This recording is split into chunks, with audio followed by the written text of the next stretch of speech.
Oi, turma, tudo bem com vocês? Hoje nós iremos desenvolver a aula número 9 do 7º ano.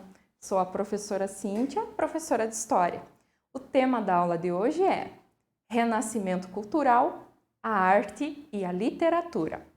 Para desenvolver essa aula, nós teremos os seguintes objetivos: reconhecer a característica humanista presente na arte e literatura renascentista, apontar a Península Itálica como berço do Renascimento, explicar mecenato e mecenas, identificar as fases do Renascimento, descrever as inovações e técnicas inovadoras da arte renascentista em comparação com a medieval e relacionar os primeiros artistas e autores renascentistas com suas obras.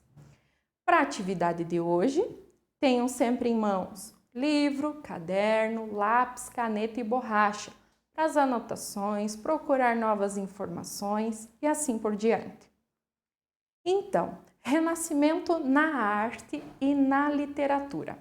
O pensamento humanista se expressou tanto nos estudos científicos, como vistos anteriormente, na literatura, em como os autores estavam escrevendo fatos e principalmente nas artes visuais. A gente vai perceber por meio das obras dos artistas.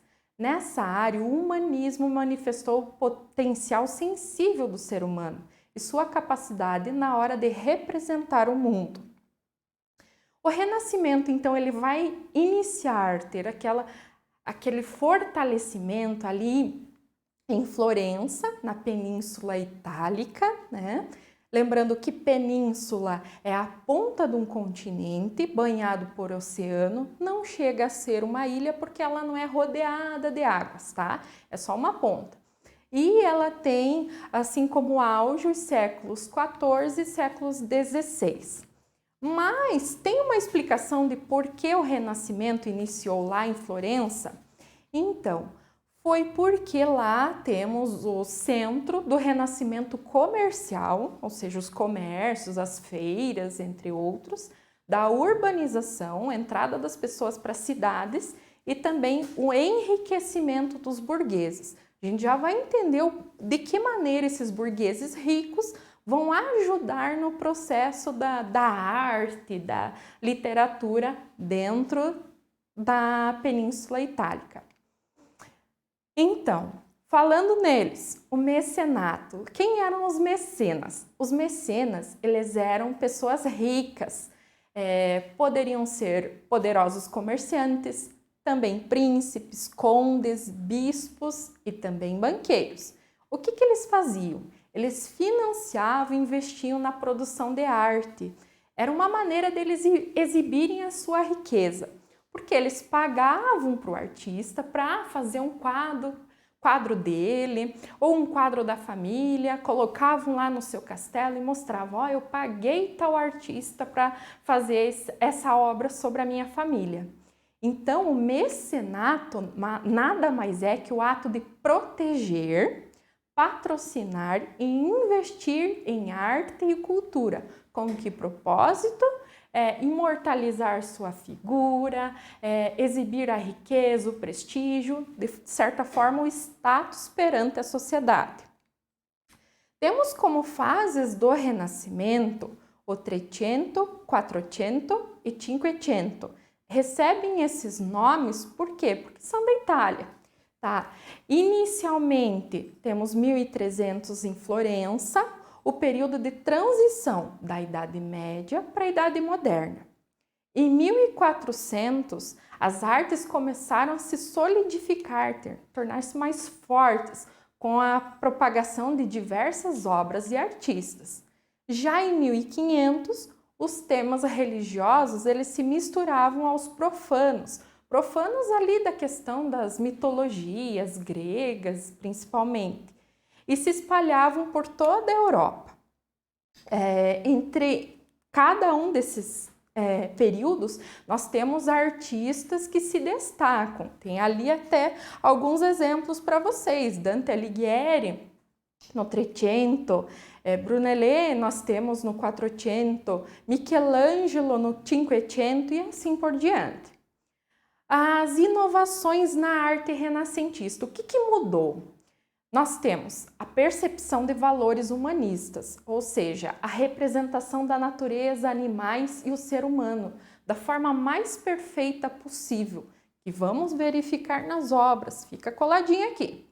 Representação da mitologia e personagens bíblicos. Nós temos, assim como deuses da mitologia grega, deuses romanos, nós temos também personagens bíblicos, ou seja, ainda um resquício da Idade Média. Por isso que quando a gente fala em períodos da história, não dá para dizer que acabou de uma hora para outra, porque ele sempre vai continuar alguma coisa. A função da arte é recriar a realidade e a natureza, proporcionando assim prazer ao observador, por meio da beleza e também da perfeição na representação das formas. A valorização do mundo terreno e natural. Lembra que na Idade Média há uma valorização do que vai viver no outro mundo? Lá quando morrer, ir para o paraíso ou ir para o inferno? Aqui não. Valoriza-se o mundo terreno e a beleza natural. Ainda temos a aliança do humanismo e a ciência, chamada de universalismo, ou seja, o ser humano deveria desenvolver todas as áreas do conhecimento. Nós vamos conhecer um cara que desenvolveu várias áreas. É um tal de Da Vinci, tá? Percebam na arte medieval as diferenças, né? A arte medieval para a arte renascentista, aquela coisa mais quadrada, colada. A arte renascentista, você tem uma percepção de luz e sombra, de movimento. É mais ou menos uma mesma representação, Maria com Jesus Cristo. Então, olhem a diferença, como a arte renascentista é quase como se estivesse representando uma cena real, né? Embora não se tenha foto de Jesus Cristo e de Maria, mas mais ou menos como o artista vê aquela cena. Já na arte medieval, não, ela tem todo esse dourado, círculo em volta da cabeça de Maria e de Jesus Cristo, mostrando a santidade deles, mas não necessariamente mostra a questão humana, o real. Sobre as pinturas renascentistas, haviam técnicas inovadoras. A composição em pirâmide, a gente percebe depois na Mona Lisa, eu mostro para vocês, foi utilizada para transmitir certa harmonia e equilíbrio e para direcionar o olhar do observador.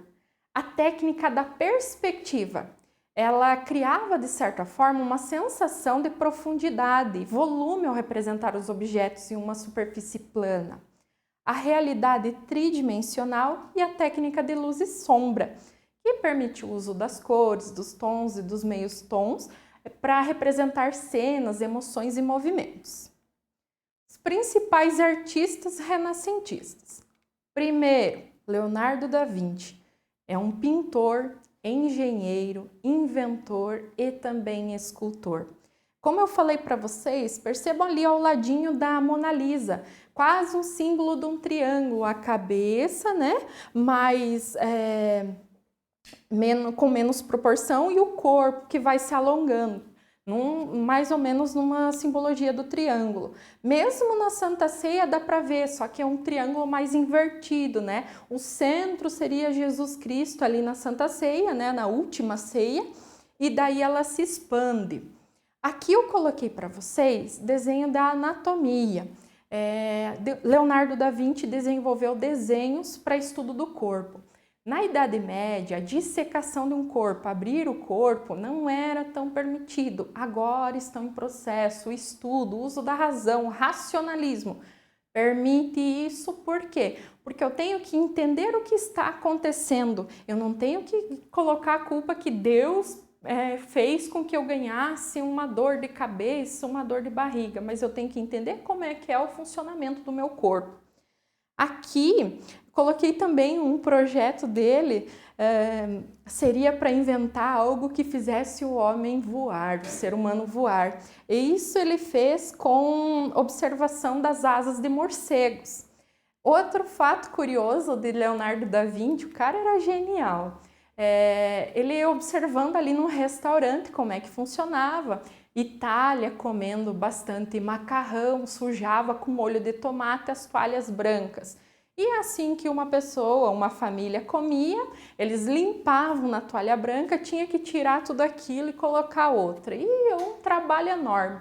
Foi dele a ideia de colocar um paninho para limpar a boca e não mais na toalha. A questão do guardanapo, que hoje nós temos o guardanapo descartável, ainda tem o de paninho, né? Mas é basicamente da ideia dele. Esse é um cara muito evoluído para a realidade dele, mas é um pequeno resumo. Eu digo para vocês, vão atrás, busquem a história de Leonardo da Vinci, que é muito bacana. Outro, Rafael Sanzio. Essa obra dele aqui é a Escola de Atenas, uma das principais obras dele. Trata-se de uma homenagem à filosofia, porque nela ele representou vários filósofos gregos.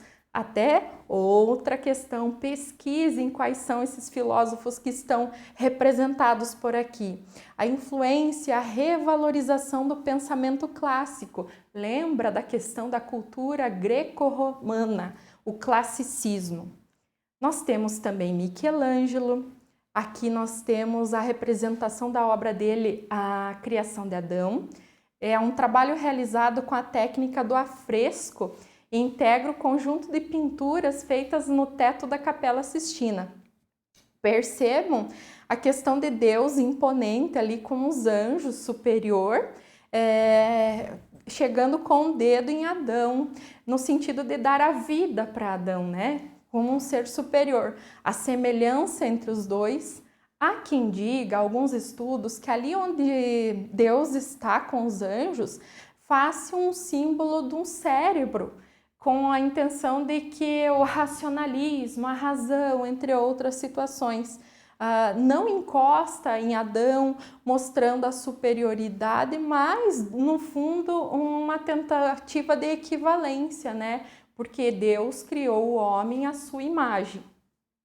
Próximo, nós temos Gata Melata, que é de Donatello. Retrata um herói à moda dos imperadores romanos e com a ligação grega, ao dar a mesma importância tanto ao cavalo como ao cavaleiro. O cavalo é enorme, seus detalhes cuidam tal qual na figura humana, então se cuidam, né, entre si. É uma tentativa de buscar a cultura greco-romana, mas ainda a realidade da época do cavaleiro medieval ali, mas é um cavaleiro que está entrando em decadência, tá? Os principais escritores, falamos da literatura agora. Nós temos William Shakespeare. Eu coloquei para vocês a trágica história de Hamlet. Ser ou não ser, eis a questão, frase desta obra. Mas nós temos Romeu e Julieta, entre outras. Busque informações sobre esse cara que também é genial. Coloquei para vocês uma frase muito legal, um pequeno texto feito por ele. Que obra-prima o homem, quão nobre pela razão, quão infinito pelas faculdades. Como é significativo e admirável na forma e nos movimentos. Nos atos, quão semelhante aos anjos. Na apreensão, como se aproxima aos deuses. Adorno do mundo, modelo das criaturas. Então, essa valorização do ser humano, o humanismo, a questão da tentativa, a semelhança, de certa forma, com os deuses, mas é um ser terreno, com seus aspectos positivos, também negativos. Dante Alighieri, a Divina Comédia, uma das principais obras dele.